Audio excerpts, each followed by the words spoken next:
That's okay with you, mate. So Yeah. got Louise in this morning, so she's Hi, Louise.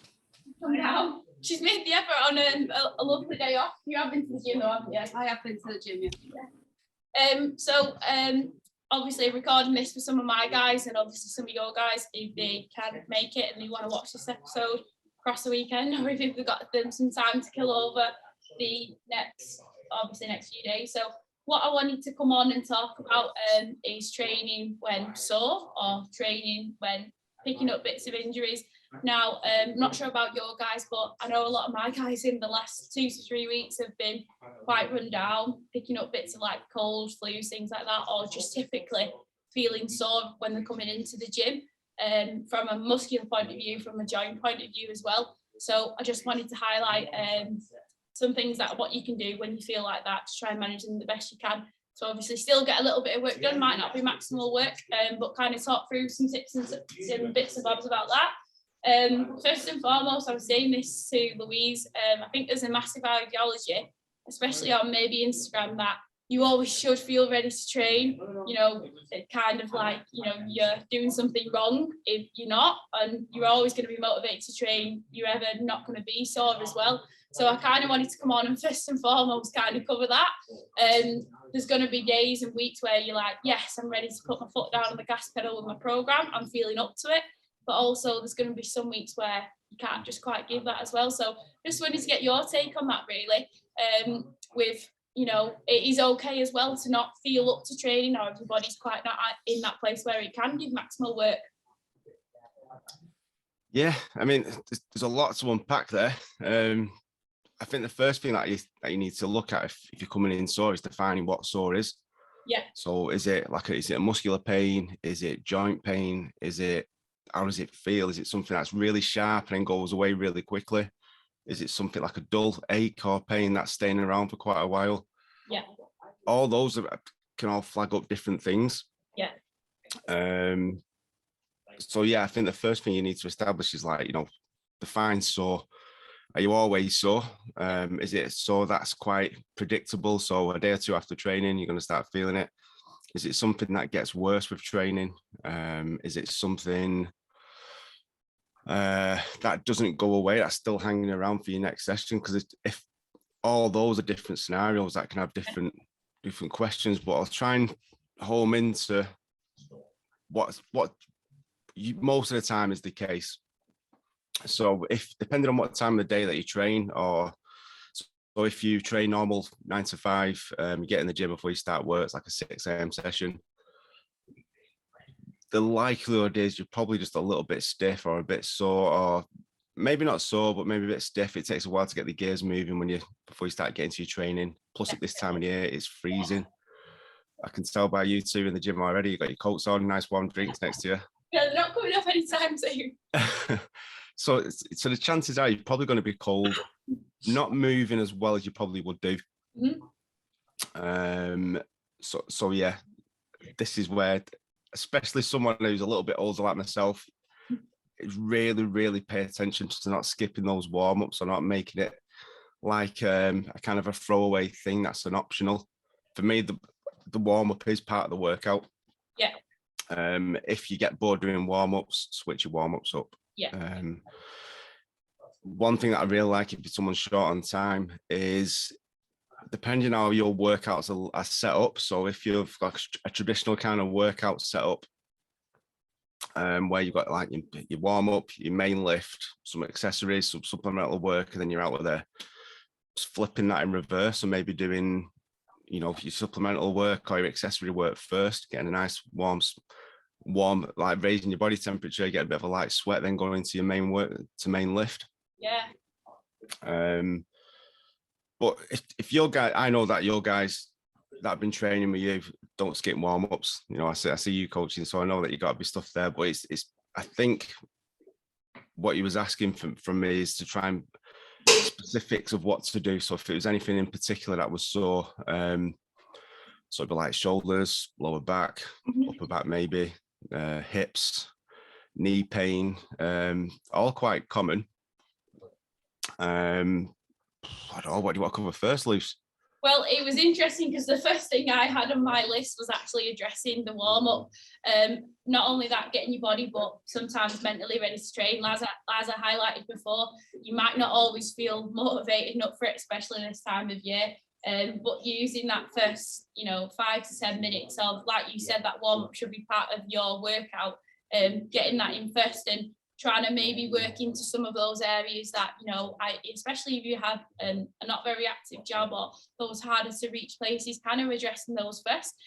Really like the idea of, for example, if you are not feeling it or you are quite sore, like doing some of your accessory work and still building that incorporated into your warm up first. And then, usually your bread and butter stuff or your bigger lifts will be done first. But I like that idea in terms of this time of year. You might start with some of your accessory work to still continue that warm-up process, and then after my guys, I know they've been flagging up, especially in the last 2 weeks, and so usually around when they've done the warm-up, they're into that second lift, they're like, actually, I'm feeling pretty good now. So really interesting how that was kind of on your list. That was on the first one of mine as well.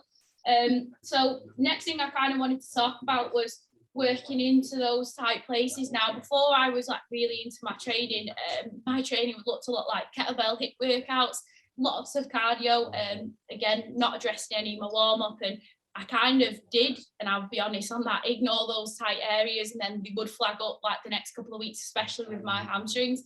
So I kind of wanted to talk about secondly, not being shy on, addressing those issues, like you said, whether it's dull ache or a sharp sort of pain and goes away, maybe actually not being shy on working into those areas that are a bit sorer.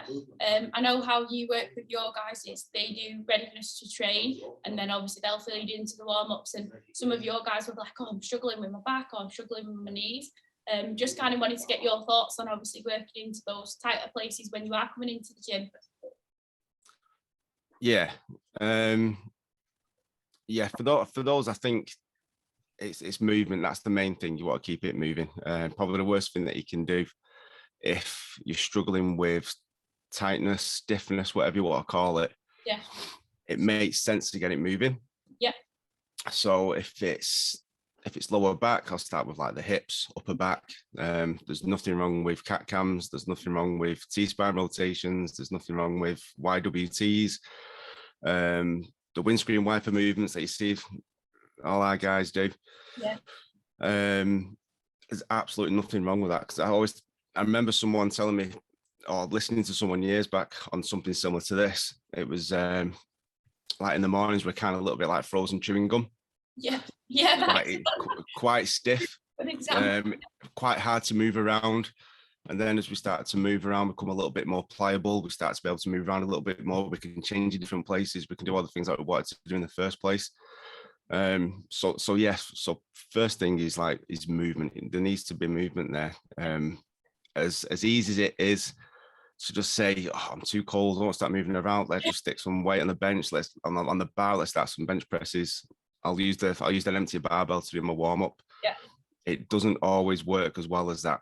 You might be able to dodge it a couple of times, you might be able to hack the code a couple of times, but over long term, you are going to start picking up these little niggles that just don't go away. Yeah. Like I say, it should be fun anyway. If you don't like your warm-ups, just switch them around a little bit. Yeah, come around, add some stuff in that maybe is going to excite you a little bit. And like you said, don't be afraid on working into those areas, but you can be a little bit fun with it as well. I've always, and how I like to work with my guys, I do try and make them a little bit more excitable as best that you can do, and have a couple of options there available for, right, if you don't really do that warm up today, you could do, workout 2, warm up, things like that as well. But yeah, definitely, I think sometimes it does get underestimated, the bit you do on the track or on the gym floor before you actually pick the dumbbells and barbell work. I think you can get a little bit complacent when you just want to get in and out of the gym, but if you can give yourself that extra 5 minutes to spend a bit of time, I always find that my recovery the next day is better. My joints feel a bit better this time of year. So yeah, definitely dedicating that time. So what I wanted to cover next was, and I know I've learned a lot of this from like working with you and Ben in the gym, about when you are injured and it is a little bit more than just a niggle, or it's something that you've had in the past that you're having a flare up with, coming into the gym and learning with what you can do to still get some decent work done, as opposed to nothing, but having those little things you've got in the lockers where, well, like, you know, this is flared up again.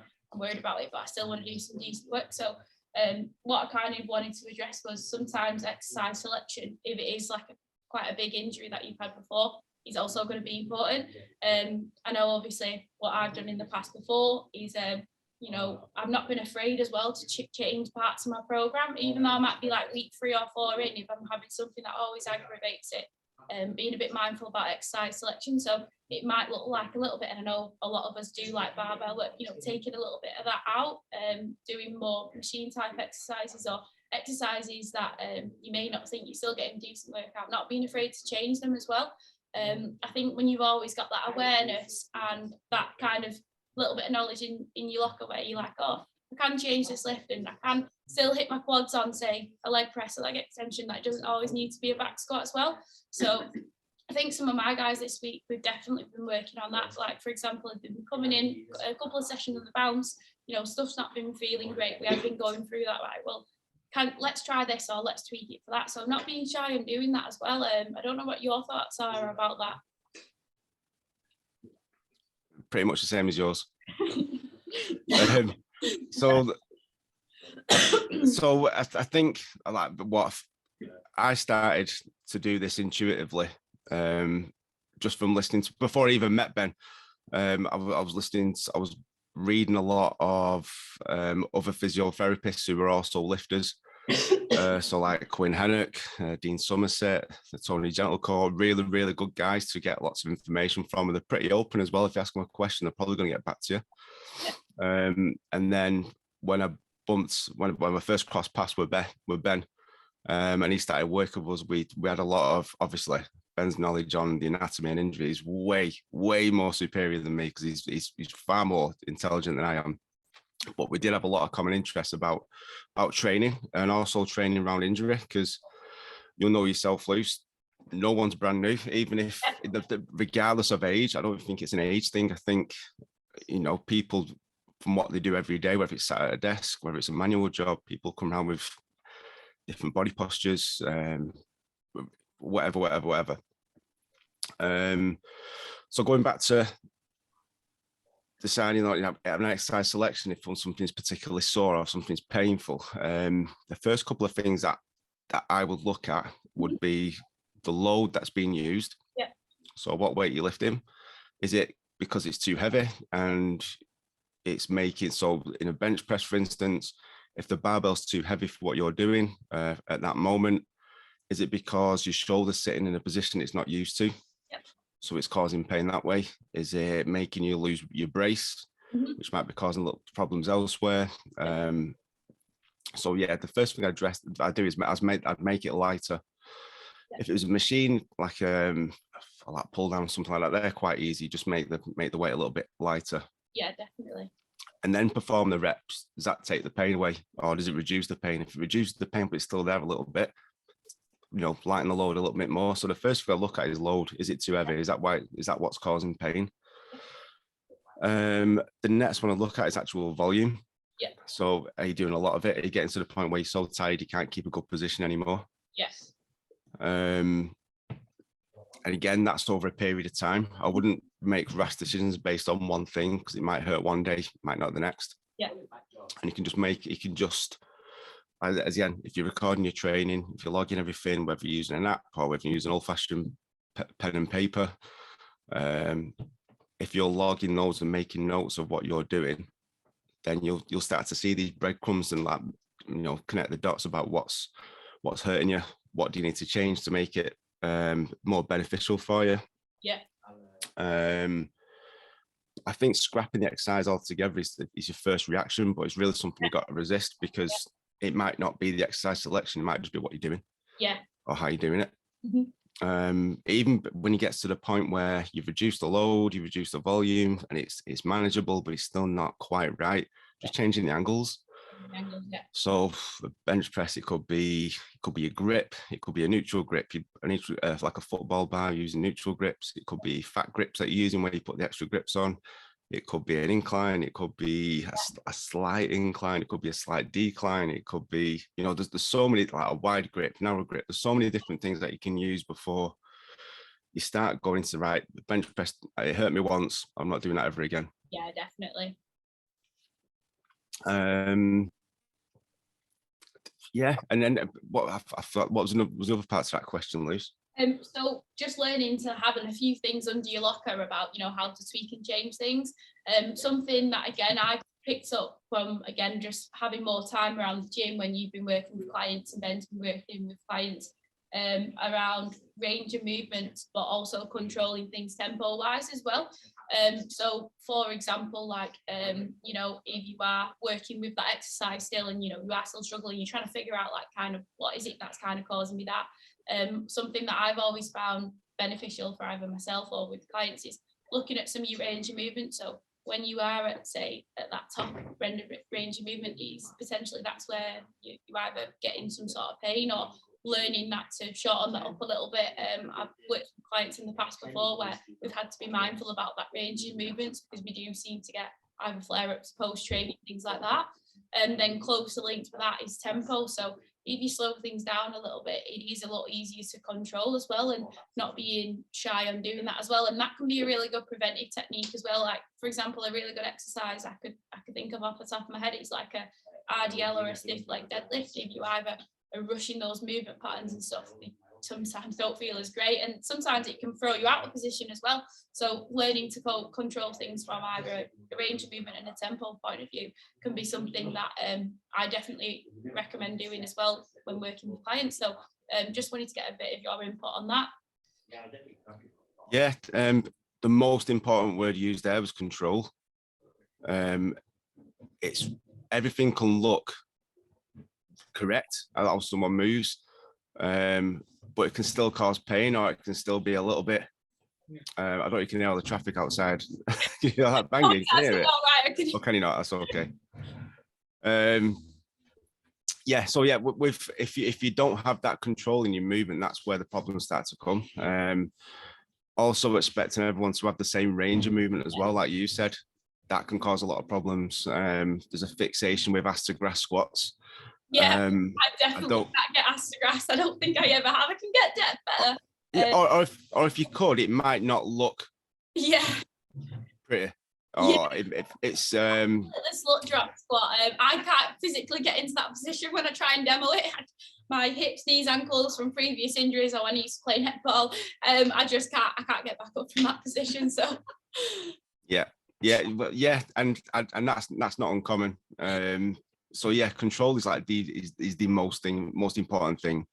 Yeah. Okay, it might be good getting Aster-Grass, but if like you say, if you slip dropping and your knees are caving or your lower back's rounding, if you're doing body weight, that's probably going to be it's probably going to be okay. Yeah, you probably get away with that. So you start sticking load in that, and you've got load going through. And that's that sharing that can go on in the spine as well. There's too many problems. So I think finding that range, what individual person's range of movement is, where there's no pain, you still got control over it. You can pause.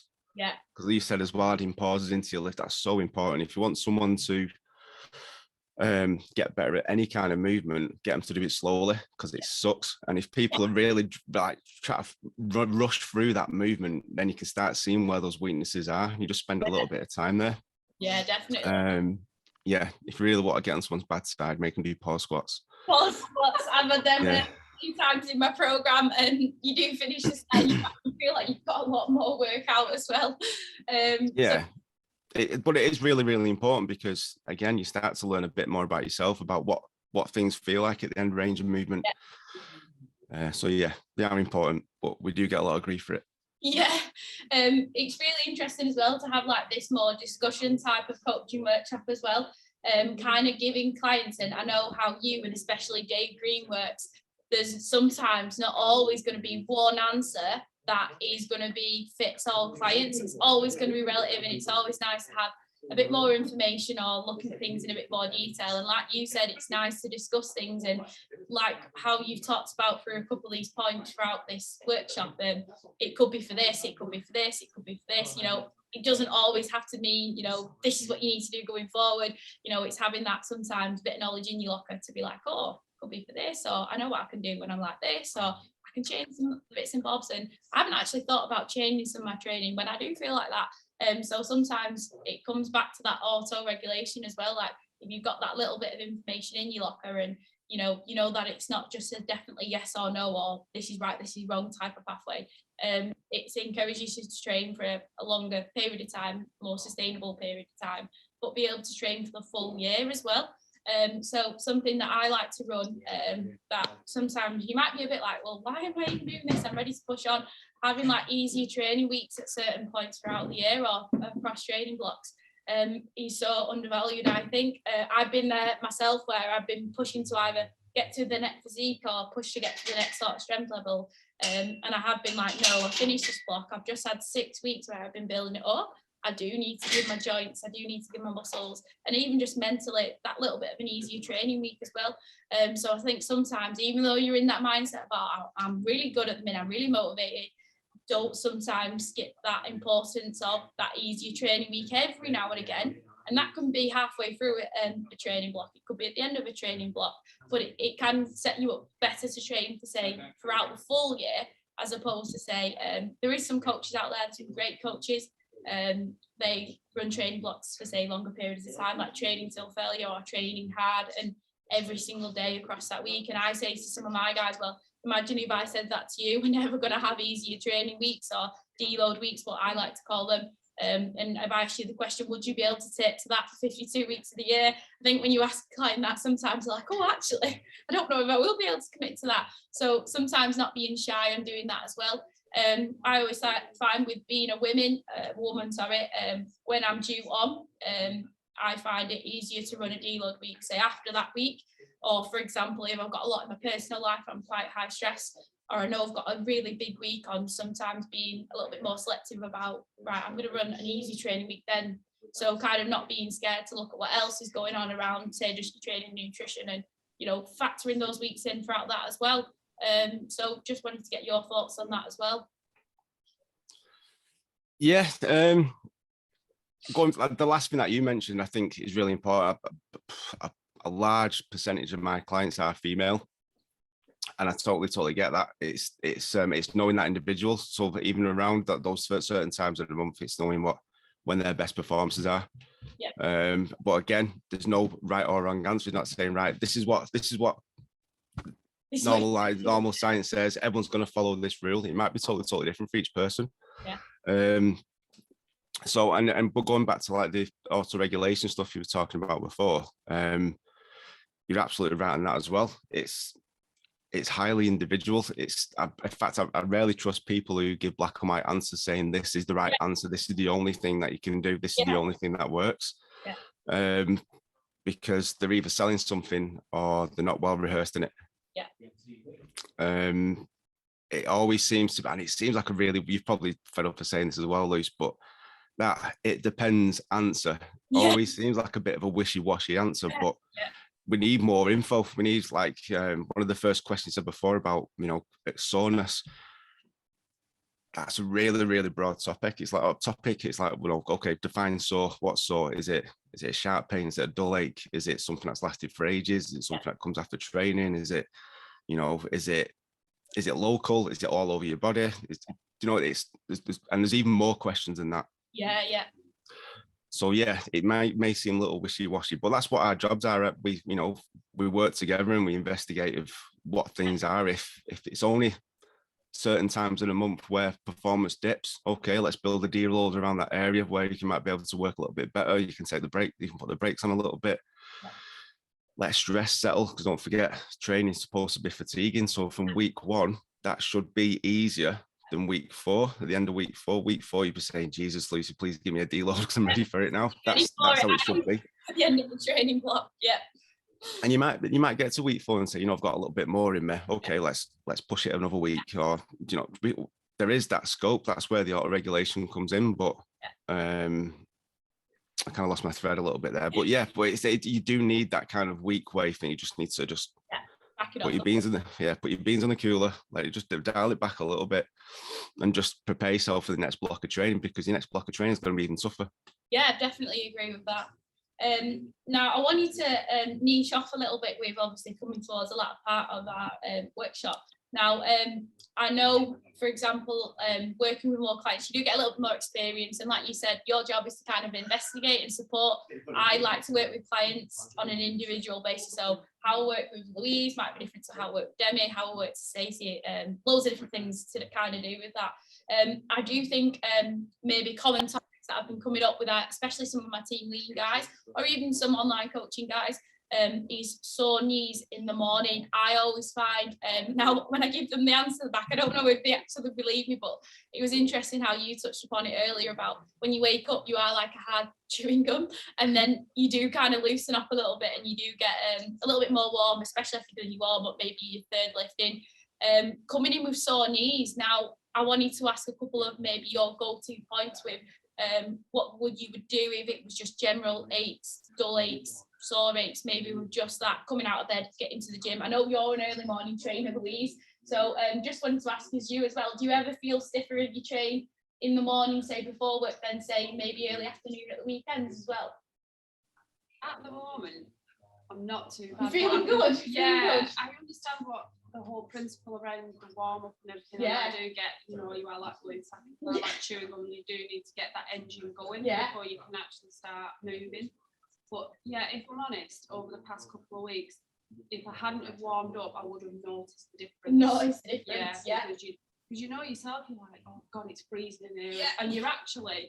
You're a bit like this, aren't you? Restricted like that, and then you start to warm up and you loosen off. Yeah. So yeah, if I hadn't have done the warm-ups, I would definitely noticed a difference in the lifts and everything. Yeah. So it does work. Yeah. And your body's an engine, you need to get it running. Yeah, definitely. So linking on to that and say with sore knees, so say if I was your client and I was coming in like, oh, just don't feel that great this morning, you know, I'm struggling with my back squats, I'm struggling with my goblet squats, I'm even struggling on my leg press. I know some of my guys who especially train in the mornings compared to when they do come in the evenings, it seems to be a little bit less intense when they do come in the evenings as well. So just wanted to ask a couple of your golden tips when that issues rise with your guys and yourself as well. Yeah. So the first couple of follow-up questions I'd ask if they were saying knees is okay, how long's this been? Is it new? If it's been around for a while, then you know this is where I start getting Ben involved. Or if I can't do anything with if I always say if I can't sort it in a warm-up, or if I can't sort it in a workout, then we're gonna have a chat with Ben. Because it might be something, because obviously something he needs to look at. But if most cases, it's kind of, all right, so is it just this morning when you started to feel it? Yeah. Okay, let's say it is. Was it sore when you first got up? Has it got any better since you first woke up, since you made your way to the gym? If that's a yeah, that's promising. Because it could be just, again, frozen chewing gum kind of syndrome. Yeah. Then what I'll do then, I'll just put them for a warm up. I won't do any rolling or anything yet. I'll just see, let's see if we can do something just for movement. Yeah. Banded TKEs, banded moonwalks. I'm sure you guys know what they are. Yeah. They're probably the best ones, just to get some blood flow in that area, just to heat that quad up. A lot of the time with knee pain, I don't say pain, more like discomfort. Yeah. Like a bit of a tight kind of pulling sensation. A lot of the time I find it's through the quads. Yep. You could roll the quads, give it a little massage. It doesn't have to be 30 minutes on a foam roller. It can just be a minute or two, the tops. Try and relax the muscle a little bit. Get on the bands, do some TKE work, do some partial range movement if it's still quite sore. For like sissy squats, things like that, heel elevated squats. There's nothing wrong with those that target the quads. Yeah. And see how it feels. Mm-hmm. Most of the time that feels okay. And I put a quad stretch in there. Yeah. So any kind of quad stretch, if it is quite sore, mm-hmm. if it's like on the higher end of soreness or tightness, you know, the stretch where you line your front, the band over your shoulder, you're pulling that, squeezing your butt. Yeah. That's probably my go-to for most people because it's usually quite stiff. If it's first thing in the morning as well, it's pretty cold, especially now. Yeah. But it could be anything, just like a normal plain quad stretch. 99% of the time that kind of works. If it doesn't, I still have them warming up and I'm still getting through a little bit of training. But again, we'll go back to what we were saying before. You know, do we reduce the load? Do we reduce the volume that they're doing? Do we look at the range of movement that they're working in? And we're just keeping within that where it feels quite nice. Yeah. You can push them a little bit into pain, but I want to be careful when I use the word pain because I don't want people to think like I have to really, you know, it's not a Rocky film. You don't have to feel like you're being tortured. It just needs to be like no more than like a 3 out of 10 in pain. So 1 being I don't feel anything, 10 being I really need to stop this. I need someone to have a look at it. Yeah. No more than like a 3 or a 4 out of pain. Mm-hmm. If it's any higher than that, then again, it's a chat with someone else. Yeah, definitely. You've covered that one pretty good. I've got just a couple more questions and then obviously we'll wrap it up. And next one, and I don't know about your guys, especially more of maybe my beauticians or hairdressers. I think you know what's probably going to be coming next. Sore shoulders. Now I know probably the answer is probably going to be quite similar to say what you just gave me with quads, and I know we could probably spend an hour talking about just the shoulder and why it can be sore and movement patterns like that. Again, would you say working within that shoulder joint would be quite similar to how you work with the quad? Or would you look at, say, more so going down that, watching your range of movement, and more so I think a lot with shoulders, it's positioning as well. But I know we saw some of my clients that are quite, you know, detailed in the jobs, maybe a bit of overuse with obviously say doing hairdressing, beauty work, things like that. Again, just looking at how you can manage that and within that training session for that day.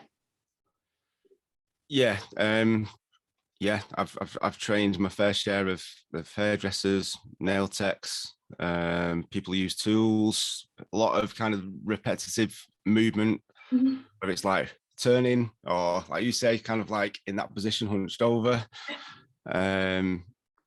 So the way I do that is I add like fillers. So in between, so that those 2 minutes where you flip. This is none of you guys. This is none of you guys. I get this. This is none of you guys. And none of my guys too, I don't think. It might be some of the kids that I train. I might catch them every now and then. But in between that, those 2 or 3 minutes in between sets where we're kind of like just, you know, having a chat, and then we could be doing something a little bit, obviously still chatting, still quite productive, still want to be sociable.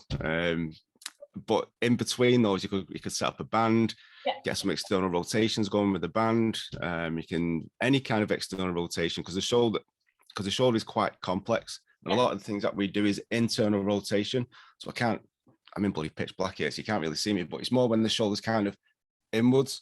So we're kind of leaning forward, which is a lot of things that we do because there are no jobs that I can think of where we do our hands behind us.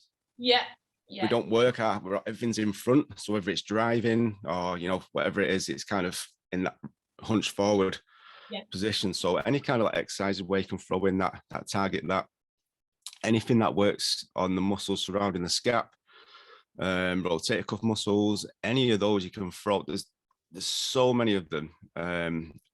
Find out what works best for the client or and also as well, I think there needs to be a little bit of responsibility and a bit of ownership for each client that we train as well, because they know themselves better than what we do. We can ask the questions, but they're the ones that are feeling it. So if they can find out what exercises work best for them, and then in between sets, so if you're doing, I don't know, 5x5 squats, for instance, each set of those you can do a little bit of shoulder work.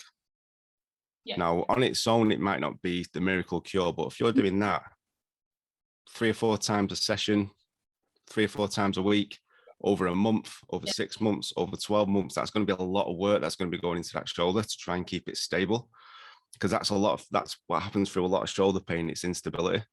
So weakness around the rotator cuff muscles, it just lets the shoulder sit out position. That's where we get a lot of pain. Goes into neck pain, goes into headaches, can go into your lower back, and goes. So it's not underestimating the little small pieces of work that you can just add in through a workout that can add up over time. Yeah, definitely. And it's interesting. It does come back to what Ben always says: training's rehab, rehab is training. So I know some of my guys have actually worked with Ben if they've needed assessments or they've needed bits of extra rehab or filler type exercises to help keep them strong as well. It's so easy to do your program and your rehab exercise or your fillers when you're sore.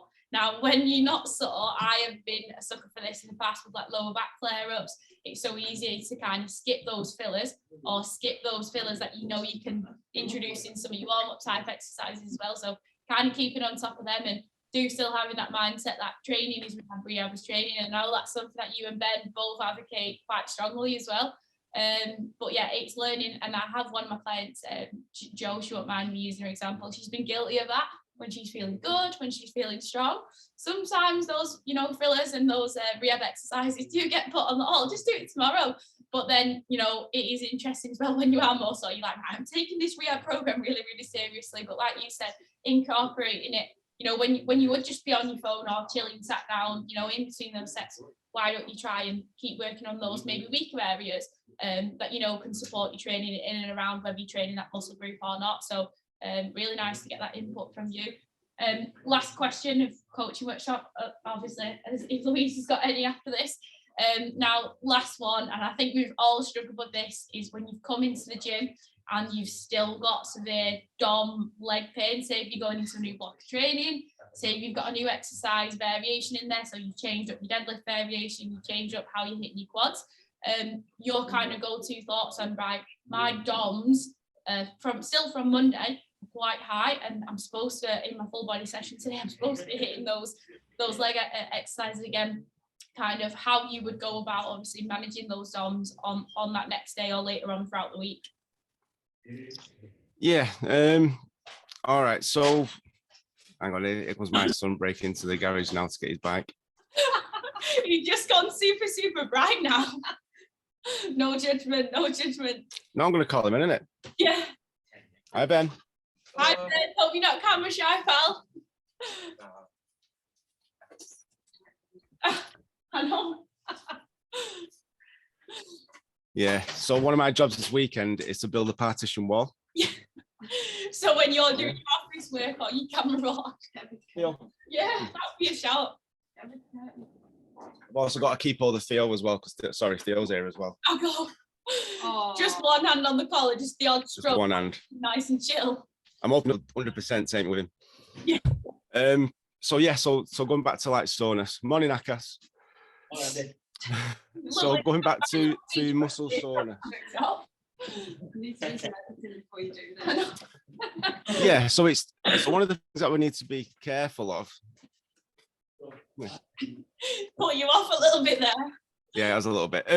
Yes, so we have to be mindful of like why do we get DOMs in the first place? So it's muscle damage basically, and the delayed part is why we're getting really sore after a couple of days. Yeah.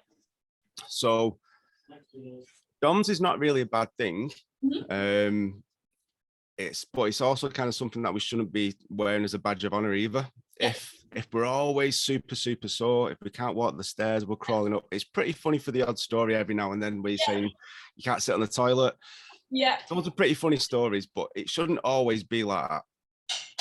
And on the other end of the spectrum, you should never not be feeling sore either, if that makes sense. Yeah. So I'm just wondering if Ben's going to actually shut that door after him so I can let the dog go. The dog. You done? That was so difficult. Right, take your time. All right, see you later.